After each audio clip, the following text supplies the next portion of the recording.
प्राचीन काल में मद्र देश में एक परम धर्मात्मा राजा राज्य करते थे।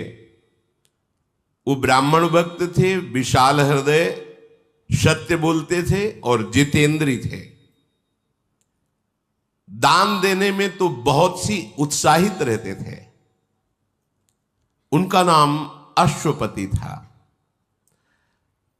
क्षमाशील, सत्यवादी, जितेंद्री, दानी, धर्मात्मा होने पर भी उनके कोई संतान नहीं थी। जब देखा कि बहुत अवस्था बीत गई, कोई संतान नहीं, कोई राजगद्दी संभालने वाला, तो उन्होंने संतान उत्पत्ति के लिए कठोर नियमों को धारण किया। निश्चित समय शाम के सूर्य उदय के बहुत पहले थोड़ा सा प्राण पोषण के लिए ले लेना और निरंतर ब्रह्मचर्य रह करके साधन परायण रहना, पूर्ण इंद्रियों का संयम। अश्वपति बड़े बड़े विद्वानों के साथ उनके बताए हुए अनुष्ठान गायत्री मंत्र के द्वारा 1,00,000 आहुति रोज देना, रोज 1,00,000 गायत्री मंत्र पूर्ण करते हुए आहुति देना और जितेंद्रीय रहकर अल्पाहार करके साधन परायण रहना। 18 वर्ष बीत गए साधन करते हुए। देख लो, 4 दिन साधन में लगते हो, चाहते हो कि परिणाम आया कि नहीं आया। वो व्यर्थ नहीं जाएगा, पर धैर्यवान रहो। ये परमार्थ है, तुम्हारे अनंत जन्मों के पाप जमा है, कोई 1-2 जन्म के थोड़ी जमा है। उबने की जरूरत नहीं है। रोज 1,00,000 मंत्र गायत्री से आहुति देना विद्वानों के द्वारा, एक बार प्राण पोषण के लिए थोड़ा आहार ले लेना, पूर्ण जितेंद्रीय रह करके 18 वर्ष व्यतीत हो गए साधना करते हुए। साक्षात मूर्तिमान गायत्री देवी, सावित्री देवी प्रकट हुई। जहां स्वाहा आहुति दी जाए उसी से प्रकट हुई। समस्त ब्राह्मण अश्वपति उठकर खड़े हो गए, क्योंकि वेद माता है, परम सामर्थ्यशाली है। महान तेज यज्ञ मंडप पर छा गया। सावित्री जी अमृत के समान वचन बोली, राजन, तुम्हारे ब्रह्मचर्य, इंद्रिय संयम, प्राण संयम, मनोनिग्रह, इसे देखकर मैं बहुत प्रसन्न हो गई हूं। अश्वपति ने कहा, माता, मैं केवल धर्म की पूर्ति के लिए यह अनुष्ठान किया था,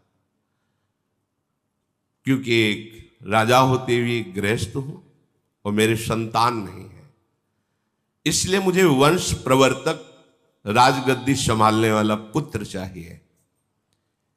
हे देवी, यदि आप प्रसन्न हैं तो आप मुझे पुत्र प्रदान कीजिए, क्योंकि ये न्यायुक्त संतानोत्पादन परम धर्म है गृहस्थ का। सावित्री जी बोली कि मैंने पहले ही विचार कर लिया था आपके इस भाव को, और ब्रह्मा जी से प्रमाणित करवा लिया है, क्योंकि विधान उन्हीं के द्वारा रचा जाता है। जो भाग्य में भी नहीं है उसको बदला जा सकता है तपस्या के द्वारा, भजन के द्वारा। तुम्हारे यहां एक संतान होगी कन्या रूप में। इस विषय में तुम्हें कोई प्रतिवाद नहीं करना। प्रतिवाद उत्तर, मैंने तो पुत्र मांगा था, ऐसा नहीं, एक कन्या होगी। बहुत प्रसन्न हुए, संतान तो हुई, आनंदित हो गए। देखो, कन्या या बालक दोनों समान है। अगर प्रधानता देखी जाए तो कन्या की ज्यादा है। वो दोनों कुलों का उद्धार करती है, माता पिता का और सास ससुर का, दोनों का। उसका पुत्र से भी अधिक श्रेष्ठ पद है कन्या का। आज बुद्धि भ्रष्ट हो गई है, कन्या को हे भाव से देखते हैं। गर्भ में कन्या है तो ऐसी क्रूरता माता पिता धारण कर लेते हैं, मरवा दो। कैसा बुद्धि कैसी नीच हो गई। पुत्र से भी श्रेष्ठ कन्या का पद है। अपने तो घरों में देखा है, छोटी कन्या को अपनी ही कन्या के चरण पूछते हैं। बड़े जन चरण छूते हैं, छोटे बालक के थोड़ी छूते हैं, कन्या के छूते हैं। उसे देवी भावना से देखा जाता है। सावित्री जी ने कहा, इस पर तुम्हें कोई प्रतिवाद नहीं, आपकी बड़ी कृपा है। मार्कंडेय जी कहते हैं, राजा बहुत प्रसन्न हुए और सावित्री देवी ऐसा बोलकर अंतर्धान हो गई।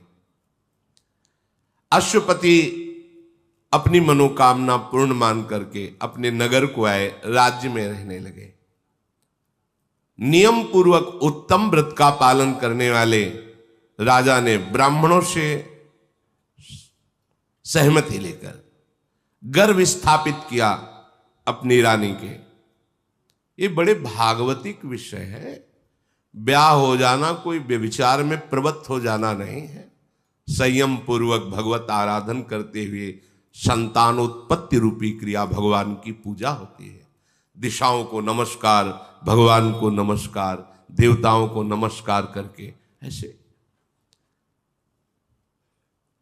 अब वो गर्भ कि 18 वर्ष से तो ब्रह्मचर्य है, महान तेजो में शुक्ल पक्षी चंद्रमा की भांति दिन प्रतिदिन बढ़ने लगा। समय आया, महारानी ने एक कन्या को जन्म दिया। तेजो राशि, मानो स्वयं सावित्री देवी ही कन्या के रूप में प्रकट हुई हो। जो जात कर्म संस्कार कराने वाले विद्वत ब्राह्मण आए, उन्होंने कहा ऐसी कन्या हमने नहीं देखी। ये देखो तब का फल। साक्षात सावित्री देवी की आभा प्रकट हो रही है, इसलिए इस कन्या का नाम सावित्री ही रखा जाएगा। मूर्तिमान सौंदर्यता की देवी लक्ष्मी के समान दिन प्रतिदिन बढ़ने लगी। बड़ा आनंद। कुछ समय में वो नौ किशोर अवस्था को प्राप्त हुई। ऐसा लगता था मानो सोने की कोई प्रतिमा हो। जो देखता उसकी आंख सामर्थ्य नहीं रखती, नीचे झुक जाती। कोई सावित्री की तरफ आंख उठा के भी देखने की, ऐसा तेज, दुर्धर्ष तेज, कमल के समान मनोहर नेत्र वाली, अपने तेज से प्रज्वलित हुई अग्नि के समान। किसी भी राजकुमार की हिम्मत नहीं कि उसे वरण कर ले पत्नी के रूप में। एक दिन उपवास करके, सिर से स्नान करके, देव पूजन करके, ब्राह्मणों से स्वस्ति वाचन करा करके, इष्ट देवता का प्रसाद माथे पे धारण करके वो अपने महात्मा पिता के पास गई और प्रणाम किया। गौर से देखा कि मेरी पुत्री तो नौ किशोर अवस्था को प्राप्त, अर्थात अब ब्याह के योग्य हो रही। उन्होंने कहा, बेटी किसी भी राजकुमार की सामर्थ्य नहीं कि तुम्हें वरण कर सके। मुझे सब मंत्रीजन समाचार देते हैं, पर मेरे को इस दुख से तुम ही निकाल सकती हो। अगर तुम्हारा ब्याह नहीं हो रहा तो फिर मैं दुखी तो रहूंगा। स्वयं कोई राजकुमार वरण नहीं कर रहा तुम्हारा, क्योंकि गुप्तचरों द्वारा पता चलता है। किसी वर में इतनी सामर्थ्य नहीं कि तुम्हारा पाणी ग्रहण कर सके। तुम्हारे तेज से प्रतिहत होकर किसी की सोच ही नहीं बन सकती कि तुम उसकी अर्धांगिनी बनो। इसलिए तुम्हें स्वयं वर का वरण करना होगा। कोई वर तो तुम्हें वरण नहीं कर रहा, ऐसा तेज तुम्हारा सौंदर्य है। तुम जिसे पति के रूप में चाहो, बस उसका परिचय हमें बताओ आकर। मैं उन्हीं के साथ तुम्हारा पाणी ग्रहण संस्कार कर दूंगा। मेरी ये मन की जो पीड़ा है, हर पिता के मन में एक पीड़ा होती है, बेटी को सुयोग्य वर की प्राप्ति हो जाए। कल्याणी मैंने ब्राह्मणों के विद्वानों के मुख से सुना है, विवाह के योग्य हो जाने पर कन्या का दान न करने वाला पिता